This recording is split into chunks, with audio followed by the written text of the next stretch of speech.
Happy Friday, guys. I couldn't get all of the information in a Remind or on the website, so I'm gonna share just a short video with you guys today. I hope you've had a great week. I know I've definitely pushed you guys this week to get the 3 sources, and that's on purpose, so I'll kind of explain that to you as I go through just a few things. First and foremost, I just need you to know and to realize that it's okay if you've been feeling kind of frustrated, confused, overwhelmed by information. Many of you started someplace probably on Tuesday, and now by today, Friday, you're at like a completely different point with your thesis statement and your ideas based off of the research that you're getting. That's normal. In fact, that's exactly what should probably happen in this process, especially at the sophomore level. You start with an idea and you gather research. Sometimes you consult 10 sources before you even figure out that there's one that you can use. You might think that you turned in 3 this week, and then next week you realize, oh my gosh, I need another source, or my source 1 I can't use at all anymore. That's all normal. So I just wanted to kind of put your mind at ease a little bit and talk through some things. So yes, the research process is hard. It's long, it's frustrating, it's time consuming, and that's really what we've been trying to focus on, and that we will focus on with remote learning, even though we'll move into the outline next week. But you should consult many sources. You've got to make sure that they're credible, that they contain the information that you want, that they have exactly what you're looking for so that you can support your claim and your thesis statement that you come up with.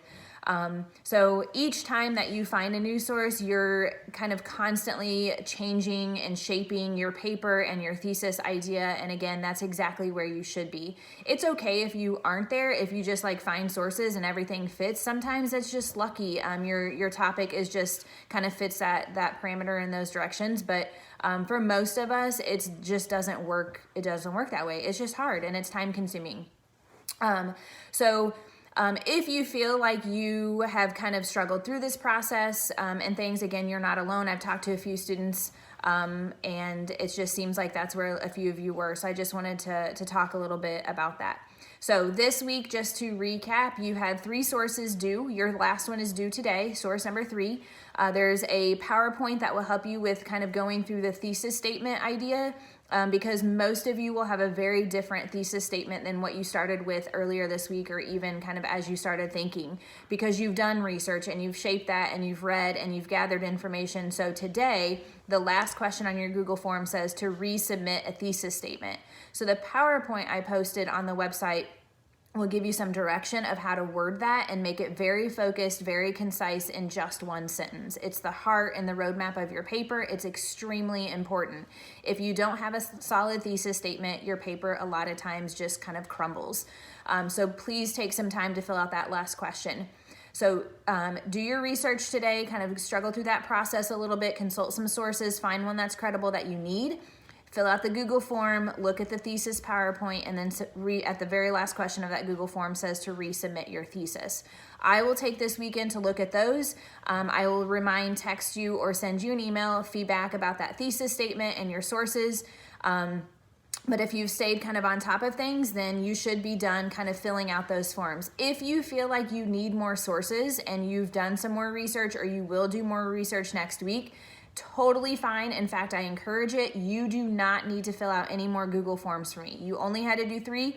Even if you filled out source number 1 and you realize you're not using it and you pick up a different source next week, totally fine. You don't have to do anything. You don't have to tell me. That's just for you to kind of figure out during this research process. If you want to talk through that, I'm more than happy to do that. But there's no additional work if you need more sources. Just wanted to clear that up. Okay, so that should kind of highlight like the frustrations and feeling overwhelmed is normal. Consulting many sources before you find just one that absolutely fits. You might have turned in 3 and realized that you can't use 2 of them and you find 2 more. Totally fine. You don't need to do anything. Just use them as we move forward in the outlining process. You don't have to resubmit anything to me. The biggest focus today is to get that 3rd source and to really think about how to write that thesis statement, because that's what you're going to start with next week when we start the outlining. Okay, I'm trying to think. I think that's it for just kind of recapping the week.